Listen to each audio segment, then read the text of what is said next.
झारखंड कर्मचारी चयन आयोग के प्रतियोगी छात्र अपने विभिन्न मांगों को लेकर पदयात्रा करते हुए पहुंचे कुटे मैदान विधानसभा ग्राउंड। विधानसभा के बाहर छात्रों का धरना प्रदर्शन जारी। आंदोलन का समर्थन देने झारखंड लोकतांत्रिक क्रांतिकारी मोर्चा के केंद्रीय वरीय उपाध्यक्ष देवेंद्र नाथ महतो पहुंचे।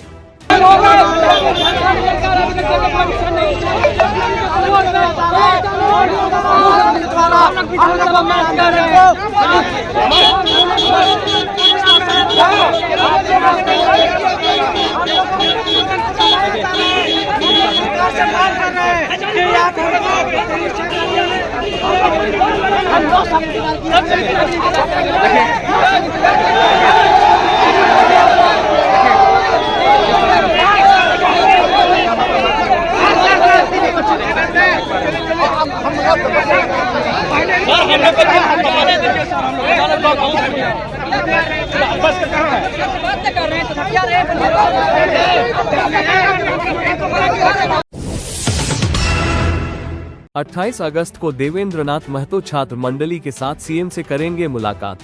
तारांकन पदयात्रा करते हुए सदन के बाहर छात्रों ने किया धरना प्रदर्शन। तारांकन चलते मानसून सत्र में सदन के अंदर विपक्षी दलों का विरोध लगातार देखने को मिल रही है। इसी बीच झारखंड कर्मचारी चयन आयोग द्वारा संचालित प्रतियोगी छात्रों का भी नाराजगी बढ़ते जा रही है। छात्रों ने आज विभिन्न मांगों को लेकर सदन के बाहर विरोध प्रदर्शन किया। पुराना विधानसभा परिसर से पदयात्रा करते हुए न्यू विधानसभा परिसर कुटे मैदान पहुंचे। विधानसभा परिसर की ओर बढ़ने के दौरान पुलिस प्रशासन और छात्रों के बीच नोकझोंक चलती रही। छात्र खेत और पगडंडियों के रास्ते से होते हुए आंदोलन स्थल तक आ पहुंचे।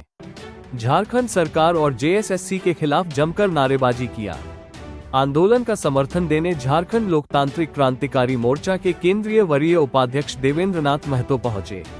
न्यू विधानसभा के समक्ष मान पट्टी व तख्ती लहराते हुए घंटों तक धरना प्रदर्शन दिया और सदन के अंदर के माननीयों को अपने ओर ध्यान आकृष्ट कराने का प्रयास किया। कई बार वार्ता का प्रयास किया गया लेकिन वो विफल रहा। अंततः देर शाम को देवेंद्र नाथ महतो ने सरकार के डेलीगेट से टेलीफोनिक वार्ता करते हुए मौजूद सदर कार्यपालक दंडाधिकारी मो. जफर हसनात को 5 सूत्रीय लिखित ज्ञापन सौंपा। 1. यथाशीघ्र जेटेट परीक्षा आयोजित करने। 2. फील्ड वर्कर्स उत्पाद सिपाही LDC का रिजल्ट जारी करने। 3. झारखंड पुलिस व दरोगा का वैकेंसी जारी करने। 4. सभी प्रतियोगिता परीक्षा में न्यूनतम 5 वर्षों की आयु छूट देने। 5. परीक्षा कैलेंडर जारी कर उसे पालन करने। श्री देवेंद्र नाथ महतो ने कहा कि छात्रों का मांग बिल्कुल जायज है। छात्रों की नाराजगी स्वाभाविक है। आंदोलन स्थल से सरकार के डेलीगेट टीम से हमारी टेलीफोनिक वार्ता हुई है। 28 अगस्त गुरुवार को मुख्यमंत्री महोदय से हमारे छात्र मंडली का वार्ता होगी। सीएम के समक्ष हम अभ्यर्थियों को आयु में छूट देते हुए परीक्षा कैलेंडर के साथ परीक्षाएं व रिजल्ट जारी करने की मांगों को मजबूती रखेंगे। छात्र चंदन कुमार रजक ने कहा कि पिछले 9 वर्षों से राज्य में जेटेट परीक्षा का आयोजन नहीं हुआ है। प्रशिक्षित शिक्षक अभ्यर्थियों की फौज बढ़ती जा रही है। हम लोगों ने विभागीय पदाधिकारियों व विभागीय मंत्री को कई बार लिखित विज्ञापन दे चुके हैं, फिर भी अब तक जेएसएससी की उदासीनता बरकरार है। आज के आंदोलन में शिक्षक, अभिभावक व छात्रों की भारी भीड़ देखने को मिली। टाइगर जयराम महतो ने चलते मानसून सत्र में आज स्नातकोत्तर एवं बीएड में कुड़मली विषय की पढ़ाई चालू करने को लेकर विभागीय माननीय मंत्री सुदीप्त कुमार सोनू से मुलाकात कर ज्ञापन सौंपा। मेरी मौजूदगी में इस मामले में मंत्री जी ने विश्वविद्यालय के रजिस्ट्रार को फोन कर कुड़मली विषय की वर्तमान स्थिति पर एक रिपोर्ट देने का निर्देश दिया। त्वरित संज्ञान लेने के लिए मंत्री जी को धन्यवाद। आभार। भारतीय जनता पार्टी बीजेपी के नेता और पूर्व केंद्रीय मंत्री अनुराग ठाकुर ने शनिवार को हिमाचल प्रदेश के ऊना में राष्ट्रीय अंतरिक्ष दिवस पर छात्रों को संबोधित करते हुए कहा कि भगवान हनुमान को अंतरिक्ष में यात्रा करने वाले पहले व्यक्ति माना जा सकता है और उन्हें भारत की परंपराओं से जुड़ने के लिए पाठ्य पुस्तकों से परे देखने के लिए कहा। ये कार्यक्रम प्रधानमंत्री श्री स्कूल में आयोजित किया गया था, जहां हमीरपुर के सांसद अनुराग ठाकुर ने छात्रों से बातचीत की। उन्होंने छात्रों से सवाल किया, अंतरिक्ष में यात्रा करने वाला पहला कौन था? छात्रों के जवाब अस्पष्ट थे, जिसके बाद ठाकुर ने मुस्कुराते हुए अपना जवाब दिया, मुझे तो लगता है हनुमान जी थे। उन्होंने अपने सोशल मीडिया अकाउंट एक्स पर इस बातचीत का एक वीडियो भी शेयर किया, जिसके कैप्शन में उन्होंने लिखा, पवन सुत हनुमान जी, पहले अंतरिक्ष यात्री। सूर्या हांसदा की निर्मम हत्या ने पूरे आदिवासी समाज को झकझोर दिया है। भाजपा लगातार मांग कर रही है कि इस जघन्य अपराध की जांच सीबीआई से हो और दोषियों को सख्त से सख्त सजा मिले, लेकिन सत्ता पक्ष इससे ध्यान भटकाने की कोशिश कर रहा है। आदिवासियों की खतियानी और भूइनरी जमीन सरकार द्वारा छीन ली जा रही है। यह जमीन आदिवासियों को तुरंत वापस मिलनी चाहिए, क्योंकि यह उनकी पहचान और अस्तित्व से जुड़ा अधिकार है। यदि घुसपैठ पर रोक नहीं लगी तो आने वाले समय में आदिवासियों के लिए अपने सांसद और विधायक चुनना मुश्किल हो जाएगा। बांग्लादेशी घुसपैठियों का वोट बैंक बचाने के लिए ही सर का विरोध किया जा रहा है। और इसीलिए हम कहेंगे अध्यक्ष महोदय, ये लोग बांग्लादेशी घुसपैठियों को बांग्लादेशी को ये वोटर बनाना चाह रहे हैं।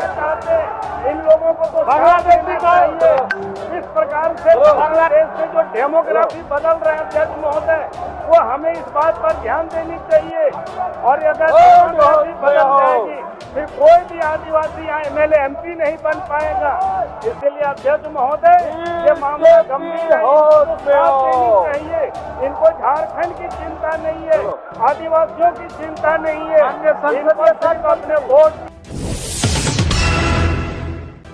न्याय मांग रहे इन बच्चों का दर्द समझ पाना आसान नहीं है। सूर्या हांसदा इन बच्चों का भविष्य बेहतर बनाने के लिए काम कर रहे थे, इनकी शिक्षा में योगदान दे रहे थे। क्या यही उनका अपराध था? क्या इसी वजह से एनकाउंटर की आड़ में उनकी हत्या कर दी गई? सूर्या हांसदा के साथ इन बच्चों के भविष्य को भी न्याय दिलाना हम सबकी जिम्मेदारी है, और यह जिम्मेदारी पूरी होने तक, सूर्या हांसदा के गुनहगारों को सजा मिलने तक हम चुप नहीं बैठेंगे, ताकि भविष्य में फिर कभी इन बच्चों को ऐसी तख्तियां न उठानी पड़े। फिर किसी आदिवासी उत्थान के लिए काम कर रहे व्यक्ति को पुलिस व सरकार की तानाशाही के चलते अपनी जान न गंवानी पड़े।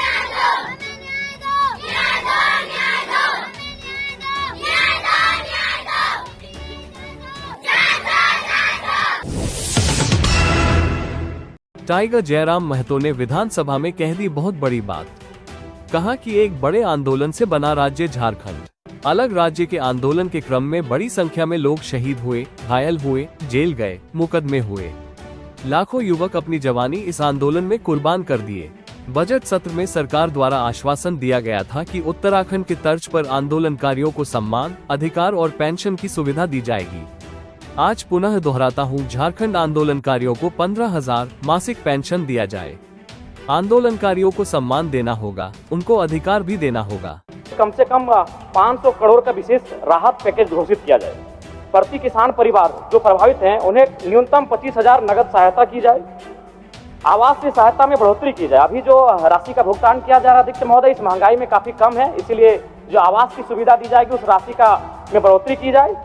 क्योंकि खेती महत्वपूर्ण है, खेती पे हम आश्रित रहते हैं और खेती न होने के कारण क्या होगा, हम लोग रोजगार का संकट होगा। तो ऐसे में जो मनरेगा का जो कार्य है उसे अतिरिक्त 100 दिन बढ़ाने का सुनिश्चित किया जाए।